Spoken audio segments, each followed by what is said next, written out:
Hello students, आज हम लोग बातचीत करेंगे पुष्यभूति वंश के बारे में।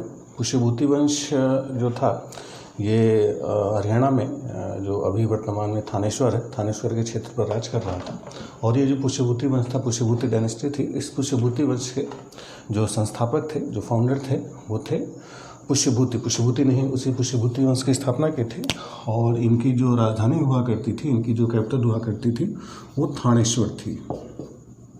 थानेश्वर जो अभी हरियाणा के आसपास का क्षेत्र पड़ता है, तो उधर ही थानेश्वर में इनकी राजधानी थी। और इन्होंने ही जो पुष्यभूति वंश की स्थापना की, इसी को वर्धन वंश भी कहा जाता है। इस पुष्यभूति वंश की स्थापना पुष्यभूति ने की जरूर थी, लेकिन पुष्यभूति के बहुत बड़े शासक नहीं थे। पहले जो शासक जो बड़े स्तर पर रहे, महाराजा धीराज टाइप के जो बड़े शासक रहे, वो थे प्रभाकर वर्धन इस क्षेत्र के बड़े राजा थे। और उन्होंने कई बार हुणों को पराजित भी किया था। और हुणों को पराजित करने के उपलक्ष्य में उन्होंने उपाधि धारण की थी हूण हरिण केसरी। हूण हरिण केसरी। तो हूण हरिण केसरी का मतलब था कि हूण हरिण केसरी कि हिरण समान हूणों के लिए वो केसरी यानी सिंह के समान थे। केसरी का मतलब सिर होता है, हरिण यानी हूण उनके सामने क्या थे, हिरण थे, और वो खुद क्या थे, सिंह थे, यानी हिरणों का शिकार करते थे, यानी हूणों का शिकार करते थे। तो हूण हरिण केसरी की उपाधि बताती है कि इनका हूणों से संघर्ष रहा था। जैसा कि पिछले वीडियो में आपको बताया था कि हूणों ने ही गुप्तों के पतन में प्रमुख भूमिका निभाई थी, तो उनसे इनका भी संघर्ष रहा, प्रभाकर वर्धन का भी। ठीक, ये जो प्रभाकर वर्धन थे, इन प्रभाकर वर्धन के 3 संतानें थीं। जो बड़ा बेटा था इनका राज्यवर्धन था। तो प्रभाकर वर्धन के बाद राज्यवर्धन राजा बनता है। उसके बाद उनकी एक बेटी थी राजश्री जो इनकी पुत्री थी प्रभाकर वर्धन की, इसकी शादी इन्होंने मौखारी नरेश गृहवर्मा से की थी। और जो गृहवर्मा थे मौखारी नरेश, इनकी राजधानी थी कन्नौज। और इनका जो छोटा बेटा था हर्षवर्धन उसका नाम था। तो जो हर्षवर्धन था उसको धर्म में और साहित्य में और सांस्कृतिक गतिविधियों में ज़्यादा रुचि थी। राजनीति में उसकी प्रारंभ में बहुत ज़्यादा रुचि नहीं थी। फिर एक बार हुआ क्या कि जो राजश्री का जो पति था गृहवर्मा मौखारी नरेश था, इस पर एक बंगाल का शासक था शशांक। तो शशांक ने ये गौड़ नरेश था शशांक, ये गौड़ बंगाल में पड़ता है। तो उसी बंगाल का गौड़ नरेश शशांक था। इसने क्या किया कि एक बीच में मालवा का शासक था देवगुप्त के साथ संधि कर ली। और देवगुप्त के साथ संधि करके तो देवगुप्त और शशांक ने मिलके दोनों ने कन्नौज पर आक्रमण कर दिया। और कन्नौज पर आक्रमण करके जो गृहवर्मा थे, इस गृहवर्मा की हत्या कर ली। और जो राजश्री को इन्होंने क्या कर दिया, कैद कर लिया, गिरफ्तार कर लिया था। ठीक है, तो जब राजश्री को शशांक ने कैद कर लिया, जो गौड़ नरेश था, देवगुप्त मालवा का शासक था, तो इसी को जब इसने गिरफ्तार कर लिया, यानी कन्नौज पर आक्रमण किया, गृहवर्मा को पराजित किया, और राजश्री जो इसके राज्यवर्धन की बहन थी उसको कैद कर लिया। तो इस बात की सूचना जब राज्यवर्धन को मिलती है, तो राज्यवर्धन ने अपनी सेना एकत्रित की और इसने आक्रमण किया शशांक के ऊपर। लेकिन उसमें जो देवगुप्त था, देवगुप्त तो मालवा में उसने पराजित कर दिया, लेकिन शशांक ने उससे संधि समझौते के लिए बुलाया पराजित होने के बाद। और शशांक ने क्या किया, धोखे से राज्यवर्धन की हत्या कर दी। तो शशांक ने किसकी हत्या कर दी, राज्यवर्धन की, और गृहवर्मा की भी हत्या कर दी। तो जब इनकी भी हत्या हो गई तो हर्षवर्धन उस समय मात्र 16 वर्ष की आयु का लड़का था, 16 ईयर्स। वो राजा नहीं बनना चाहता था, लेकिन परिस्थितियाँ ऐसी बनी कि उसको शासक बनना पड़ा। तो उसने गद्दी हासिल की, सत्ता हासिल की, और इसको राजा बनाया गया इसके भाई की हत्या के बाद, जिसकी हत्या इन्होंने कर दी थी। तो जब हर्षवर्धन शासक बनने के बाद उसने अपनी सेना एकत्रित की और फिर शशांक के खिलाफ उसने अभियान किया। जब शशांक के खिलाफ उसने अभियान अपना प्रारंभ किया, तो रास्ते में कामरूप के राजा थे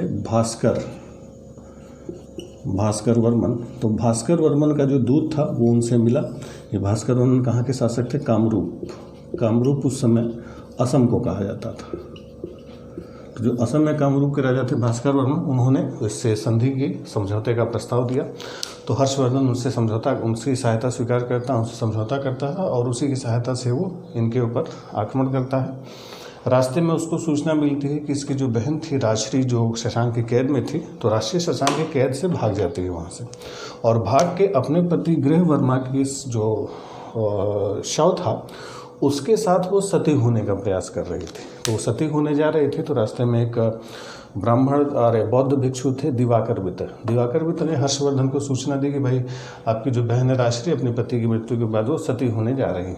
तो जैसे ही राजश्री अपने पति की चिता पर लेट के सती होने वाली होती है, उसी समय हर्षवर्धन आता है और हर्षवर्धन अपनी बहन की जान बचा लेता है, अपने सिस्टर को यानी राजश्री को सती होने से रोक देता है और आक्रमण करता है। शशांक हालांकि भाग जाता है वहाँ से, फिर बाद में शशांक की भी मृत्यु हो जाती है।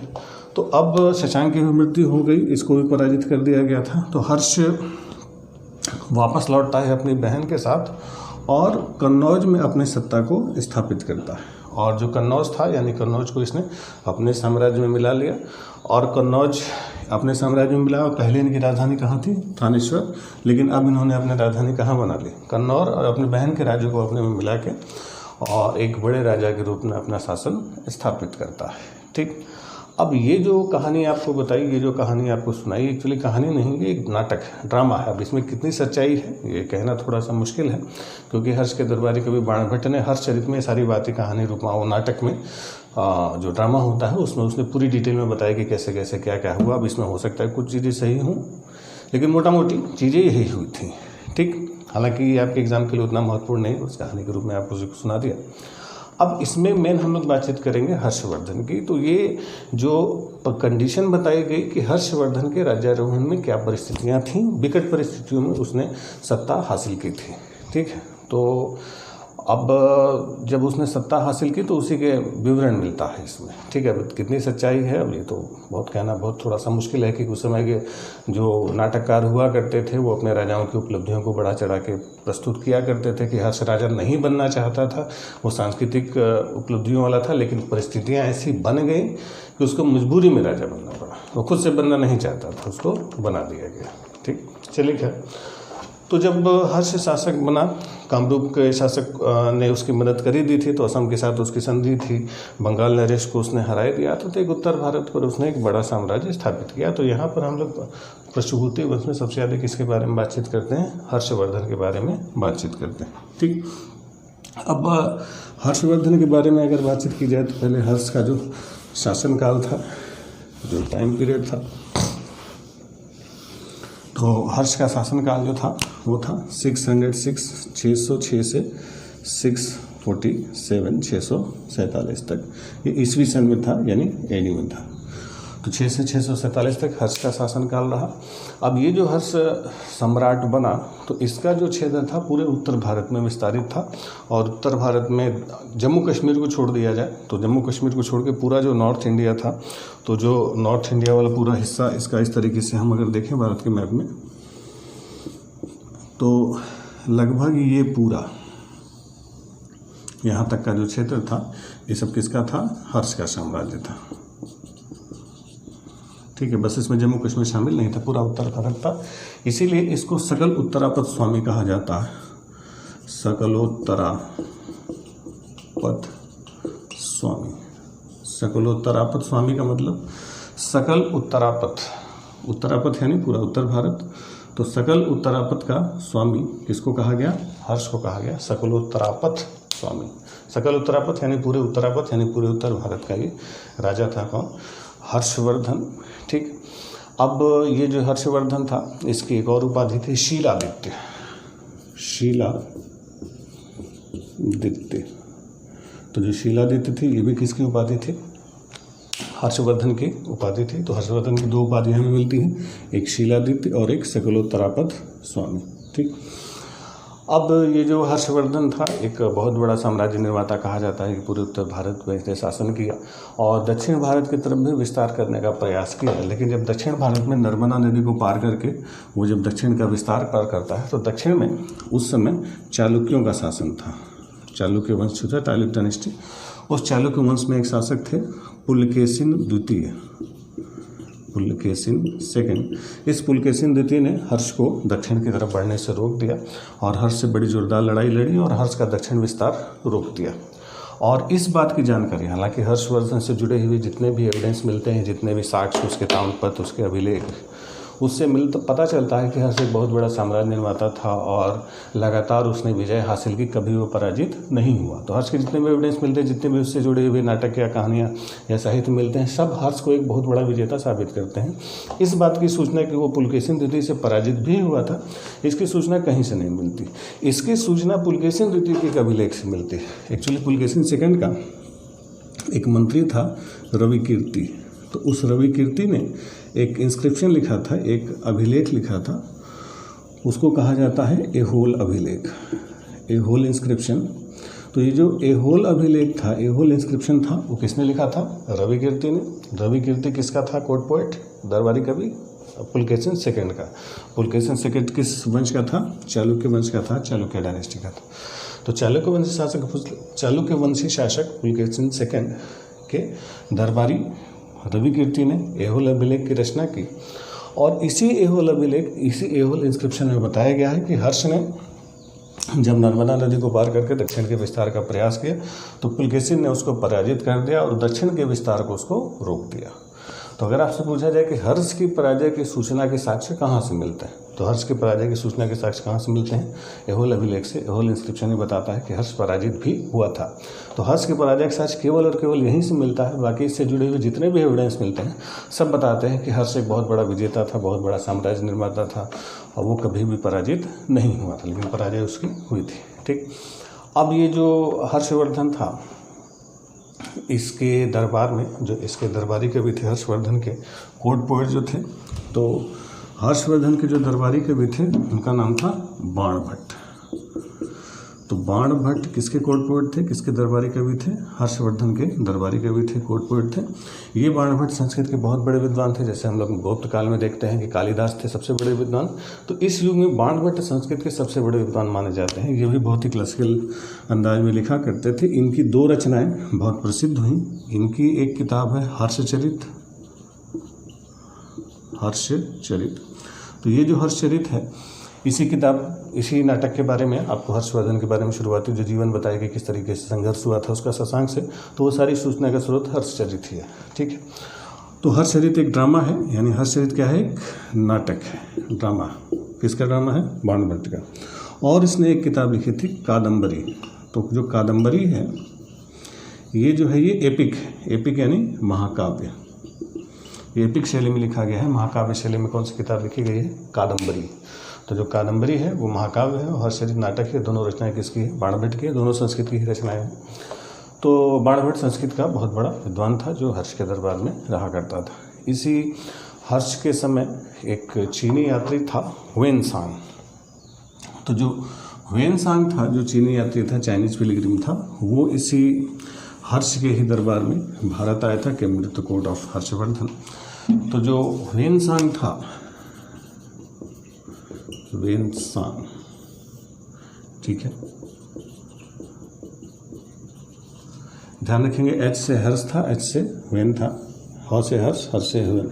जैसे फाहियान जो था, तो फाहियान चंद्रगुप्त विक्रमादित्य के समय में आया था, जबकि जो ह से हर्ष था, हर्ष से हुएनसांग, ये हुएनसांग हर्ष के दरबार में आया था।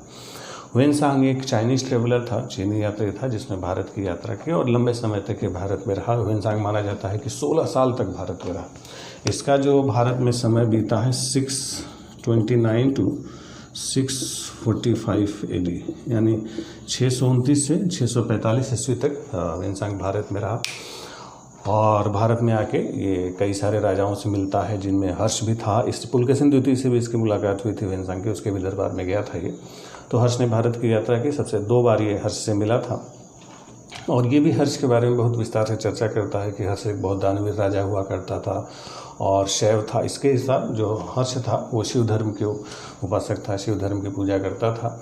और इसी ने बताया है कि हर्ष हर 5वें साल इलाहाबाद, यानी जो प्रयाग था, प्रयाग में हर 5वें वर्ष एक महामोक्ष परिषद की आयोजन होता था।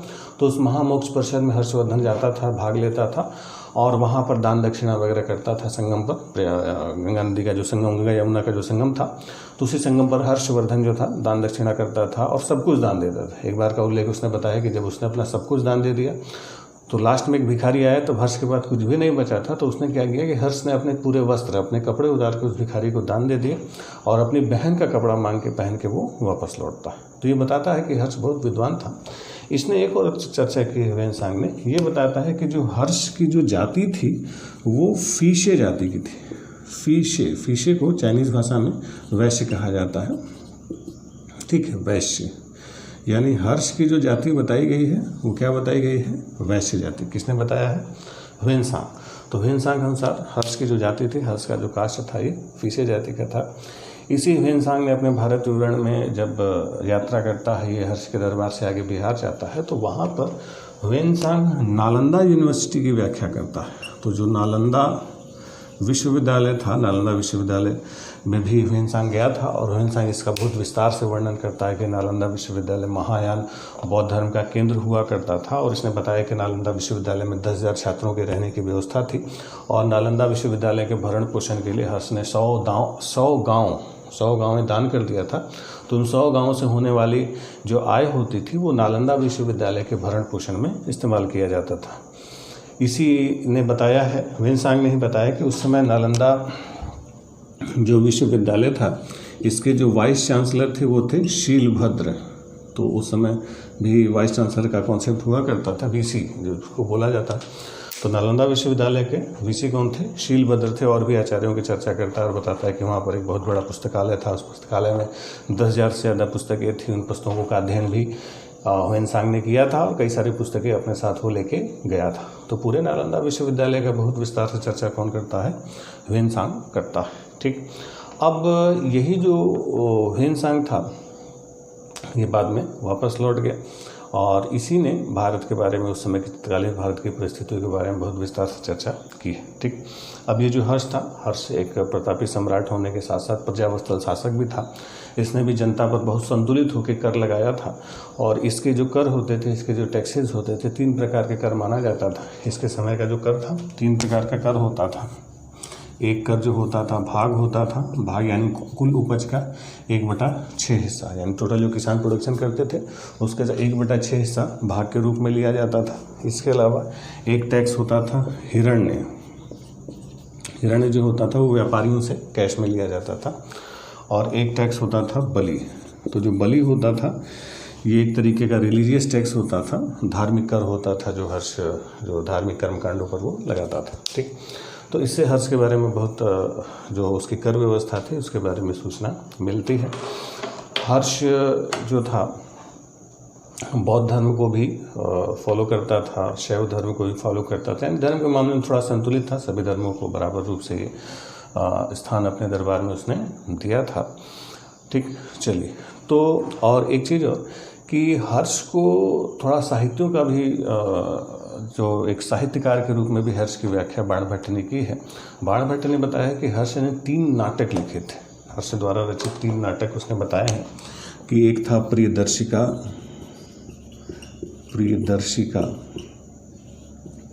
एक था नागानंद और तीसरी है रत्नावली, ठीक है। तो ये जो प्रियदर्शिका, नागानंद, रत्नावली नामक नाटक हैं, ये तीनों क्या हैं? ड्रामा हैं। ये सब किसने लिखे हैं? इनका राइटर कौन था?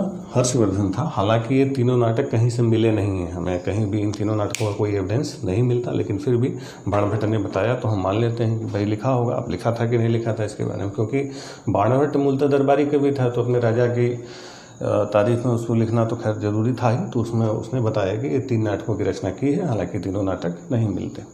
अब ये जो हर्ष था हमारे उत्तर भारत का एक बड़ा माना जाता है कि अंतिम हिंदू सम्राट जिसने एक बड़े क्षेत्र पर राज्य किया। हर्ष के समय जो इनकी राजधानी थी, हर्ष की जो राजधानी वो थी कन्नौज। तो ये जो कन्नौज था, कन्नौज इस समय हर्ष के समय राजनीतिक गतिविधियों का केंद्र बन गया। कन्नौज को इस समय में महोदय नगर कहा जाता था, महोदय नगर, ठीक है। तो अगर पूछा जाए कि महोदय कन्नौज को हर्ष के काल में क्या कहा गया? महोदय नगर। तो महोदय नगर कहने का मतलब है कि जो कन्नौज था इस समय राजनीतिक और सांस्कृतिक और आर्थिक गतिविधियों का केंद्र बन चुका था। केंद्र बनने का मतलब है कि आप कह सकते हैं कि भारत का सबसे मुख्य शहर सत्ता का केंद्र बन चुका था। यानी अगर देखा जाए कि भारत की राजधानी पहले, अगर पूछा जाए कि भारत की राजधानी पहले कहाँ हुआ करती थी, तो पहले भारत के जो साम्राज्य था इसकी राजधानी पाटलिपुत्र हुआ करती थी। लेकिन कन्नौज के हर्ष के समय से ये राजधानी कहाँ शिफ्ट हो गई, कन्नौज में, और कन्नौज ही हमारी राजनीतिक गतिविधियों का केंद्र बना। तो कन्नौज जो समृद्धि का केंद्र बना, ये सिल्क रूट वाले मार्गों पर पड़ता था, आर्थिक रूप से संपन्न था, राजनीतिक रूप से शक्ति का केंद्र बना। तो इसी के बाद से जब हर्ष की मृत्यु हुई, ये अंतिम हिंदू सम्राट माना जाता है जिसने बड़े साम्राज्य पर शासन किया, तो हर्ष की मृत्यु के बाद ये जो कन्नौज था, इस पर अधिकार करने के लिए भारतीय शक्तियाँ जो थी, जो छोटी छोटी क्षेत्रीय शक्तियाँ थीं, उन लोगों ने प्रयास करना शुरू कर दिया, जिसमें इधर पूर्वी भारत के शासक थे पाल, इधर पश्चिमी भारत में थे प्रतिहार, और इधर दक्षिण में थे राष्ट्रकूट। तो जो पाल, प्रतिहार और राष्ट्रकूट थे, इन लोगों ने संघर्ष शुरू कर दिया, किसके लिए, कन्नौज के लिए। तो इसी को त्रिकोणात्मक संघर्ष या ट्रायंगुलर वार कहा जाता है। तो इस त्रिकोणात्मक संघर्ष में कौन कौन शामिल थे, पाल, प्रतिहार और राष्ट्रकूट। और ये जो ट्रायंगुलर, जो ट्री पार्टी स्ट्रगल या त्रिकोणीय संघर्ष था, वो किसके लिए हो रहा था, कन्नौज के लिए हो रहा था, क्योंकि कन्नौज उस समय सत्ता का केंद्र बन चुका था। जो कन्नौज पर का अधिपति होगा वह भारत का अधिपति होगा। तो अब जो सारा संघर्ष भारत में था वो कन्नौज के लिए प्रारंभ हो गया। और इस हर्ष के समय एक और बड़ी घटना होती है कि जैसे आपको बताया था, सातवाहनों के समय जो सामंतवाद का जो उदय हुआ था, जो सातवाहनों ने कर मुक्त भू अनुदान दिए थे, वो सामंतवाद बताया था गुप्त काल में धीरे धीरे करके बढ़ता रहा। यानी जो क्षेत्रीय शक्तियाँ थी वो शक्तिशाली होती चली गई। जब क्षेत्रीय शक्तियाँ शक्तिशाली हो जाती हैं, जब रीजनल पावर्स जो थे वो बढ़ते चले जाते हैं, तो जो सेंट्रल पावर होती है, जो केंद्र की शक्ति होती है, वो कमज़ोर हो जाती है। तो इस समय फिर से एक राजनीतिक विकेंद्रीकरण, पॉलिटिकल डिसेंट्रलाइजेशन का दौर शुरू हुआ और भारत कई सारे छोटे छोटे टुकड़ों में टूटा। तो इसके बाद का जो काल था हमारे इतिहास का, 600 से 1200 तक का जो इतिहास था, वो राजपूत युग के रूप में के नाम से जाना जाता है। उस राजपूत युग में पूरा एक छोटे छोटे राजाओं का एक पूरा समूह था, जो आपस में लोग संघर्ष कर रहे थे। शुरुआत में संघर्ष का जो केंद्र था वो कन्नौज था। तो वो जो सामंतवाद का जो उदय सातवाहनों ने किया, जिसको गुप्तों ने बढ़ाया, हर्ष के समय में भी वो बढ़ा, ये अपना सबसे विकराल रूप धारण करता है राजपूत युग में। यानी हर्ष के ठीक बाद, हर्ष के समय में भी सामंतों की स्थिति बहुत अच्छी थी, ठीक। और हर्ष के बाद ये बहुत विकराल रूप धारण करती है और भारत को कई सारे छोटे छोटे टुकड़ों में तोड़ देती है। और ये सामंतवाद ने की जड़ें बहुत अंदर तक जड़ चुकी थी, ठीक। वो फिर जब मुस्लिम आक्रमण हुआ, मुस्लिम आक्रमण इतनी तेज़ी से हुआ कि सामंतवाद की जड़ें उखड़ी। अदरवाइज सामंतवाद बहुत गहरे तक जड़ जमा चुका था भारत के इतिहास में, ठीक है। तो अगला जो लेक्चर होगा इसी त्रिपक्षीय संघर्ष और राजपूत काल के जो संघर्ष के रूप में हम लोग देखते हैं। आज के लिए इतना ही, कल मिलते हैं। Thank you.